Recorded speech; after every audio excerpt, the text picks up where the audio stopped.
नमस्कार, मी डॉक्टर श्रीकृष्ण पांचाळ, जिल्हाधिकारी ठाणे. मागील 5 दिवसामध्ये ठाणे जिल्ह्यामध्ये मोठ्या प्रमाणावरती अतिवृष्टी झालेली आहे. 1 तारखेपासून ठाणे जिल्ह्यामध्ये आज रोजीपर्यंत साधारणतः 700 मिलीमीटर इतका पाऊस झालेला आहे आणि जुलै महिन्यामधील जेवढा सरासरी पाऊस पडतो, तो साधारणतः या 5 ते 6 दिवसामध्ये पूर्ण पाऊस या जुलै महिन्याचा फक्त या 5 ते 6 दिवसामध्ये झालेला आहे. आपल्याकडे काही भागांमध्ये झाडे पडण्याचा प्रकार हा ताशी 70 ते 80 किलोमीटर वेगाने वारे वाहत असल्यामुळे बऱ्याच ठिकाणी होत आहे. त्यामुळे नागरिकांना जिल्हा प्रशासनातर्फे आवाहन असेल की झाडांच्या खाली किंवा होर्डिंगच्या जवळ आपण आडोसा घेऊन थांबू नये. त्याच पद्धतीनं सर्व प्रशासनाने ही जी झाडं असतील, त्याचे फांद्या असतील, असुरक्षित काही होर्डिंग्स असतील, ते हटवण्याबाबत मान्सूनपूर्वही काम केलं आणि आत्ताही प्रशासन फील्डवरती राहून सर्व महापालिका, नगरपालिका, नगरपंचायत, जिल्हा परिषद आणि जिल्हा प्रशासन हे सर्व एकत्रितपणे याच्यामध्ये काम करत आहे. त्याच पद्धतीनं आपल्याकडे जी नदीकाठची गावं आहेत, तर त्यांना देखील उल्हास नदीची धोक्याची पातळी गाठली असल्यामुळे तिथल्या भागातील लोकांना सतर्कतेचं आव्हान जिल्हा प्रशासनामार्फत देण्यात येत आहे. क्षेत्रीय स्तरावरती अधिकारी सर्व जी सखल भाग आहेत, तर त्या भागांमध्ये काही ठिकाणी नागरिकांचं जे स्थलांतरण आवश्यक आहे, त्या पद्धतीनं ती कारवाई करण्यात येत आहे.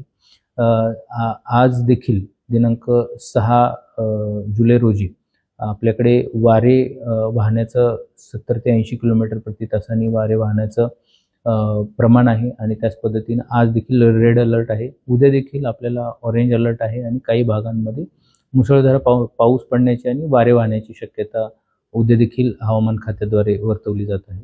शहरी भागामध्ये इलेक्ट्रिसिटीचे पोल्स असतील तर त्यापासून देखील नागरिकांनी दूर राहावं. त्यामध्ये सर्व संबंधित यंत्रणांना सुरक्षेच्या अनुषंगाने उपाययोजना करण्यासाठी सांगितलेलं आहे. सोसायटीमध्ये जे इलेक्ट्रिकचे कनेक्शन असतात, काही ठिकाणी पाणी सोसायटीच्या गेटच्या तिथे साचल्यामुळे त्या पद्धतीनं सोसायटीने देखील सुरक्षेच्या उपाययोजना कराव्या. इलेक्ट्रिकचे जे कनेक्शन्स असतील, लूज कनेक्शन आहेत का नाही ते तपासून घ्यावे आणि संबंधित विभागांना देखील अशा जे सखल भागामध्ये जे सोसायटी आहेत, पाणी जिथे साचतंय तिथे देखील महावितरण विभाग असेल किंवा इतर ज्यांच्याकडून विद्युत पुरवठा होतोय त्यांना देखील अशा प्रकारच्या सूचना देण्यात आलेल्या आहेत. आज जिल्हा प्रशासनाने खाजगी आणि शासकीय आस्थापना यांना अर्धा दिवस दुपारचा हा घरून कामकाज करण्यासाठी किंवा अर्ध्या दिवसाची सुट्टी देण्याचं प्रशासनाने जाहीर केलेलं आहे. त्याच पद्धतीनं आज शाळांना देखील आणि महाविद्यालयांना, कॉलेजना सुट्टी होती.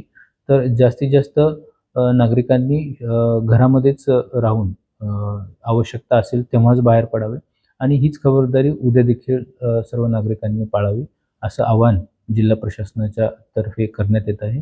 जिल्हा प्रशासनाचे जे संपर्क क्रमांक आहेत ते देखील सर्व ठिकाणी प्रसिद्धी देण्यात आलेली आहे. महापालिकेचे असतील, नगरपालिका आणि जिल्हाधिकारी कार्यालय यांचे सर्वांचे हेल्पलाईन नंबर हे चालू आहेत. 24/7 हे नंबर चालू असतात. कोणतीही तक्रार असेल किंवा कोणतीही समस्या असेल तर त्वरित या हेल्पलाईन नंबरवरती संपर्क करावा. सतर्कता नागरिकांनी घ्यावी आणि जिल्हा प्रशासनाला या आपत्ती व्यवस्था